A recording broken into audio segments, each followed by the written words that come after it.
चाहते हैं कि बहन जी की सरकार बने, जिनके शासन सत्ता में न्याय था, समानता थी, अपराधी कांपते थे, विकास था। यहाँ तो सब कुछ ठप है। ईवीएम भी गड़बड़ी है, बहन जी ने भी बोला कि ईवीएम से तो ईवीएम में तो गड़बड़ी है ही है। ईवीएम में गड़बड़ी है, ये सेटिंग करते हैं भाजपा के लोग, सेटिंग करके ये चुनाव जीतते हैं। नहीं तो इनको कैसे पता था कि हम ये सीट जीत रहे हैं, ये हार रहे हैं, ये जीत रहे हैं। इनके रिजल्ट आने के पहले इनके बड़े नेता जो है टीवी पर अपना स्टेटमेंट दे देते हैं और वो आना शुरू हो जाता है। तो जिससे जाहिर है कि इनका जो है ईवीएम में सेटिंग है और बढ़िया सेटिंग है, और ये ईवीएम से ही चुनाव जीत रहे हैं। जनता के बदौलत ये चुनाव नहीं जीत रहे हैं। क्या नाम जानेंगे, किस तरीके का यहाँ कार्यक्रम रहा, क्या नाम हुआ जी? दिलीप कुमार मिबल। कहाँ से आए हैं आप? जनपद अयोध्या। आज बहन जी आप सबके बीच आई, कैसा क्या रहा? बहुत अच्छा महसूस हुआ। आज परम पूज्य बाबा साहब डॉक्टर भीमराव अम्बेडकर जी के 132वें जयंती के अवसर पर आदरणीय बहन जी ने अभी ट्वीट करके और बहुजन समाज पार्टी के प्रदेश कार्यालय पर आकर के पूरे देशवासियों को बधाई दी हैं। और बाबा साहब अम्बेडकर का जो सपना था, उस सपने को पूरा करने के लिए आदरणीय बहन जी के नेतृत्व में बहुजन समाज पार्टी के कार्यकर्ता पूरे देश में संघर्ष कर रहे हैं। और जो बाबा साहब अम्बेडकर चाहते थे कि इस देश में बहुजन समाज इस देश का हुक्मरान बने, निश्चित तौर पे आने वाले लोकसभा के चुनाव में बहुजन समाज पार्टी अपने अकेले बलबूते संघर्ष करके देश की सबसे बड़ी पंचायत में बड़े दल के रूप में उभरेगी। बाबा साहब का सपना तभी पूरा हुआ, जैसा कि आपको पता है 2007 में 2012 तक बसपा ही सरकार रही, तो बहुत जो बहुजन महापुरुषों में लखनऊ रच गया। अभी चुनाव है मेयर का, तो किस तरीके से आपकी तैयारी है? हमारी तैयारी बूथ स्तर तक पूरी तरीके से मजबूत है और स्थानीय निकाय के चुनाव में बहुजन समाज पार्टी सबसे बड़े दल के रूप में उभरेगी। सर एक और सवाल है कि अखिलेश जी ने कहा है कि बसपा के जो प्रत्याशी है ना, बीजेपी के प्रदेश कार्यालय से लखनऊ वहाँ से होते हैं। पूरा देश जानता है कि बहुजन समाज पार्टी कभी अपने वसूल और सिद्धांत से कोई समझौता नहीं करती है। रही समाजवादी पार्टी के पास, तो उनके पास कोई और वक्तव्य देने का मौका नहीं है। और सब लोग जानते हैं कि लोकसभा में नरेंद्र मोदी को कौन बधाई दिया था। इनके हर कार्यक्रम में उत्तर प्रदेश ही नहीं, पूरे देश के भारतीय जनता पार्टी और आरएसएस के लोग इनके घरों में आकर के बैठते हैं और आरएसएस के ही इशारे पर समाजवादी पार्टी चलने का काम करती है। इस तरीके की बयानबाजी क्यों? वो हताश और निराश हो चुके हैं। उनका आधार वोट उनसे पूरी तरीके से खिसक रहा है। अपने आधार वोट को बचाने के लिए आए दिन समाजवादी पार्टी के मुखिया अनाप शनाप बयान दिया करते हैं। सर उनके विधानसभा चुनाव में 100 से ज़्यादा विधायक रहे, आपके एक, तो मतलब कैसे माना जाएगा उनका वो हताश है? देखिए, इस देश की जो मीडिया है, वो मैं अभी कुछ खरा कहूँगा तो लोगों को बुरा लगेगा, ये पूंजीपतियों के हाथों का खिलौना बनी है। और केंद्र और प्रदेश की सरकार देश के कुछ तथाकथित मीडिया को अपने कैप्चर में करके और इस चुनाव को 2022 में जो विधानसभा का चुनाव था, उन्होंने बहुजन समाज पार्टी को रोकने के लिए एक साजिश के तहत हमें चुनाव से बाहर किया गया था।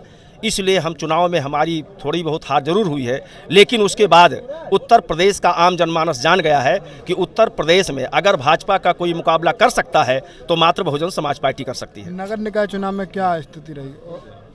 नगर निकाय चुनाव में फिर भी आपका क्या रिजल्ट रहेगा? मैंने पहले भी कहा कि नगर निकाय चुनाव में बहुजन समाज पार्टी सबसे बड़े दल के रूप में उत्तर प्रदेश में उभरेगी। अगर रणनीति क्या है, मतलब कैसे लोग विश्वास करें?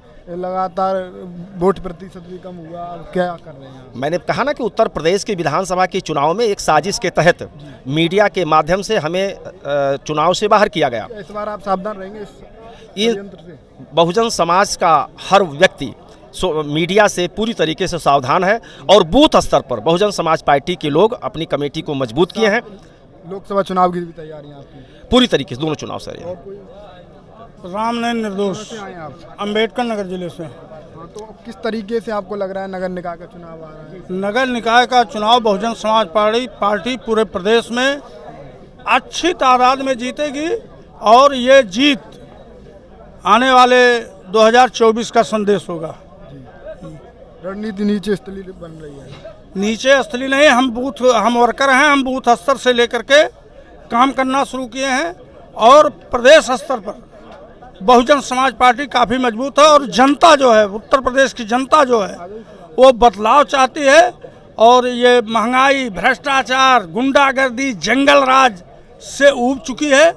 और सारे लोग अब चाहते हैं कि बहन जी की सरकार बने, जिनके शासन सत्ता में न्याय था, समानता थी, अपराधी कांपते थे, विकास था। यहाँ तो सब कुछ ठप है। ईवीएम भी गड़बड़ी है, बहन जी ने भी बोला कि ईवीएम से तो ईवीएम में तो गड़बड़ी है ही है। ईवीएम में गड़बड़ी है, ये सेटिंग करते हैं भाजपा के लोग, सेटिंग करके ये चुनाव जीतते हैं। नहीं तो इनको कैसे पता था कि हम ये सीट जीत रहे हैं, ये हार रहे हैं, ये जीत रहे हैं। इनके रिजल्ट आने के पहले इनके बड़े नेता जो है टीवी पर अपना स्टेटमेंट दे देते हैं और वो आना शुरू हो जाता है।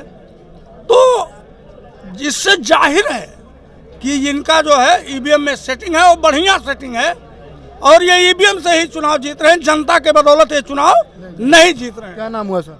मेरा नाम केसी गौतम है। मैं तो यहीं लखनऊ का रहने वाला हूँ। किस तरीके से आपको लग रहा है चुनाव वगैरह?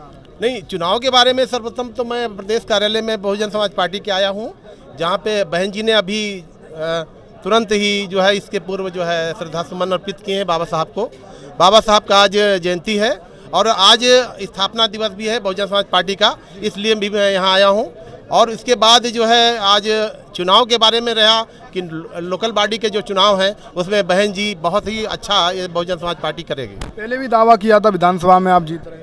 नहीं, अब की बार तो देखिए ना, खासकर जो सबसे बड़ी बात है कि जो बहुजन समाज पार्टी का जो मूल वोट है वो कभी भारतीय जनता पार्टी को वोट नहीं जाता है।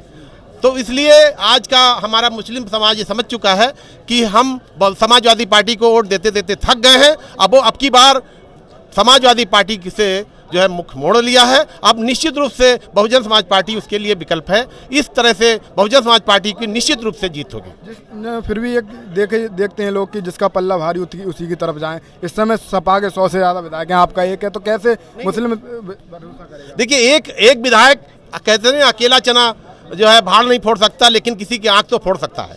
ये नोट कर लीजिए। और ये पक्का है, आप जानते होंगे 13% वोट है, और वो 13 लगभग 23 से 13 कैसे हुआ है जानते होंगे कि लोग अफवाह उड़ा दिए ये मार्केट में कि जो है पब्लिक में अफवाह उड़ा गई मीडिया ने, खासकर कि बीएसपी बी टीम है बहुजन समाज भारतीय जनता पार्टी की। इसलिए लोगों ने सोचा कि बहुजन समाज पार्टी की जगह पर समाजवादी पार्टी को वोट दे दें। इसी चक्कर में समाजवादी पार्टी तो हार गई और ये भारतीय जनता पार्टी और समाजवादी पार्टी मिले हुए थे, आपस में इन लोगों का नूरा कुश्ती थी। इसी के तहत वो समाजवादी पार्टी ने भारतीय जनता पार्टी को जिता दिया। मैम, अभी इन्होंने बोला कि षड्यंत्र के तहत बहुजन समाज पार्टी को हराया। क्या ऐसे सावधान रहने की जरूरत नहीं है? बिल्कुल सावधान रहने की जरूरत इस पे आप काम कर रहे हैं इस तरीके से? हम लोग तो काफ़ी बोलते भी हैं, लोगों से कहते भी हैं। पहला तो ईवीएम से ही गड़बड़ होता है, कितना भी आप कर लो। इस बार मुद्दा उठाया अभी। हाँ, ये तो बहुत पहले उठना चाहिए था, क्योंकि आप सोच लो बहुजन समाज पार्टी इतनी भी कमज़ोर नहीं है कि सिर्फ एक सीट पे सिमट के रह जाए। तो कहीं ना कहीं तो घोटाला हुआ है और होगा भी, अगर ईवीएम के खिलाफ नहीं आगे आएंगे सारे लोग। मोर्चा खोल दिया। बिल्कुल नगर निकाय चुनाव में अच्छा रहेगा, बिल्कुल होना चाहिए। क्या नाम हुआ? राजेश सिद्धार्थ, सीतापुर से। किस तरीके का लग रहा है आपको नगर निकाय चुनाव आ रहा है? नगर निकाय चुनाव जो है, कैंडिडेट सब जो है तैयार हो रहे हैं, लड़ेंगे, दमखम से बीएसपी लड़ेगी। अच्छा रहेगा इस बार? बिल्कुल बिल्कुल।